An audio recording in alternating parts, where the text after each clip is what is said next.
Kannada star hero Darshan ఈ పేరు కర్ణాటకలో ఒకప్పుడు ఎంతో ఫేమస్.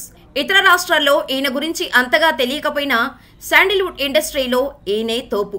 కానీ కేవలం ఓ ఆడదాని మోజులో పడి కెరియర్ ను లైఫ్ ని రిస్క్ లో పెట్టేసుకున్నాడు. ప్రాణానికి ప్రాణంగా అభిమానించిన ఫ్యాన్ ని అత్యంత దారుణంగా చంపేసి ఇప్పుడు జైలులో చిప్పకూడు తింటున్నాడు.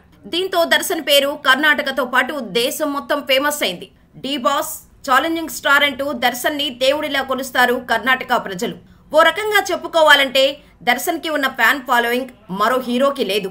కానీ కేవలం యాక్టర్ పవిత్ర గౌడతో ఉన్న పరిచయం అతనితో మర్డర్ చేయించేలా చేసింది.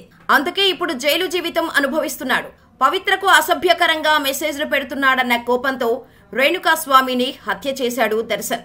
ఈ కేసులో అరెస్టైన దర్శన్ ప్రస్తుతం బళ్ళారి జైలులో ఉన్నాడు. అయితే గత కొన్ని రోజులుగా జైలులో నిద్ర పట్టడం లేదని జైలు అధికారుల ముందు కన్నీళ్లు పెట్టుకుంటున్నాడు దర్శన్. భార్య పిల్లలు గుర్తుకు వచ్చో, లేదా ప్రేయస్ గుర్తుకు వచ్చో, లేదా పశ్చాత్తాపంతోనో నిద్ర పట్టడం లేదంటే అవును కదా, పాపం గత కొద్ది నెలలుగా జైల్లోనే ఉంటున్నాడు, ఇది కామన్ అనుకోవచ్చు. బట్ తనకు నిద్ర పట్టకపోవడానికి కారణం రేణుకా స్వామి ఆత్మ అని చెబుతున్నారు దర్శన్. గత కొన్ని రోజులుగా కంటి మీద కునుకు పడటం లేదని, తనను రేణుకా స్వామి ఆత్మరూపంలో వెంటాడుతున్నాడని జైలు అధికారులతో దర్శన్ చెప్పుకొని కన్నీళ్లు పెట్టుకున్నాడంట. రోజు రాత్రి సమయంలో తన కలలోకి రేణుకా స్వామి ఆత్మ వచ్చి భయపెడుతుందని, ఒంటరిగా ఉండలేకపోతున్నానని, తనను ఇక్కడి నుండి పంపించేయాలంటూ చిన్న పిల్లవాడిలా మారం చేస్తున్నాడట దర్శన్. తనను మరో జైలుకు పంపించేయాలని దర్శన్ కోరినట్టు వార్తలు వినిపిస్తున్నాయి.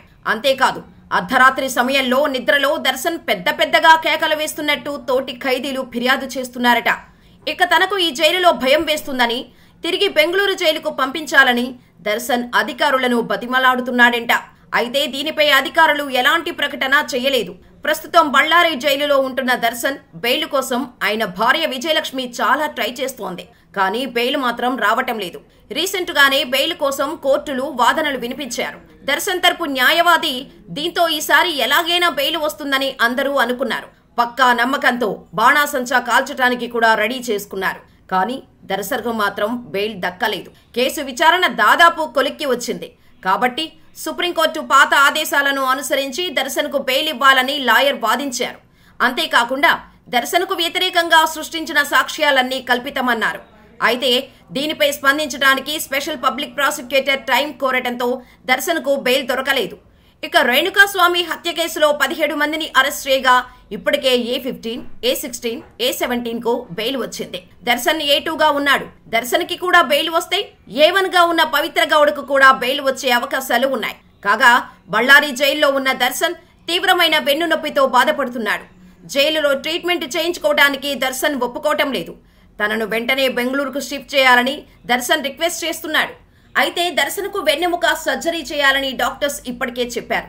ఇదే విషయాన్ని దర్శన్ తరపు లాయర్ కోర్టు ముందుకు తీసుకొచ్చినా బెయిల్ మాత్రం మంజూరు కాలేదు. ఎన్ని విధాలుగా ప్రయత్నించినా బళ్ళారి జైలు నుంచి బయటకు వచ్చే ఛాన్సులు కనిపించకపోవడంతోనే దర్శన్ ఆత్మ, దెయ్యం అంటూ కథలు చెబుతున్నాడన్న ఆరోపణలు కూడా వస్తున్నాయి.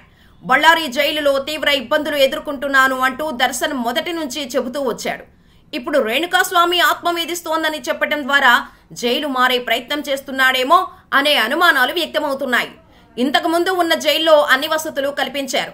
కానీ బళ్ళారి జైల్లో అలాంటివి ఏమీ లేకపోవడం వల్లే రేణుకా స్వామి ఆత్మ అంటూ దర్శన్ కొత్త డ్రామాకు తెరతీశాడనే విమర్శలు వస్తున్నాయి. మొదటిగా పరప్పన అగ్రహార జైల్లో దర్శన్ ని ఉంచారు. అక్కడ సహనిందితులతో దర్శన్ సిగరెట్ తాగుతూ కాఫీ ఎంజాయ్ చేస్తున్న ఫోటోలు, వీడియోస్ లీక్ అయ్యాయి. జైలులో లగ్జరీ లైఫ్ అనుభవిస్తున్నాడనే విమర్శలు రావడంతో దర్శన్ ని బళ్ళారి జైలుకు తరలించారు. సుమారు 4 నెలల నుండి విచారణ ఖైదీగా జైలు జీవితాన్ని అనుభవిస్తున్నాడు దర్శన్. మరి ఇప్పటికైనా దర్శన్కు బెయిల్ వస్తుందా లేదా, ముద్దాయిగా తేల్చి కోర్టు శిక్ష వేస్తుందా అనేది మరికొన్ని రోజులు ఆగితేనే తెలుస్తోంది.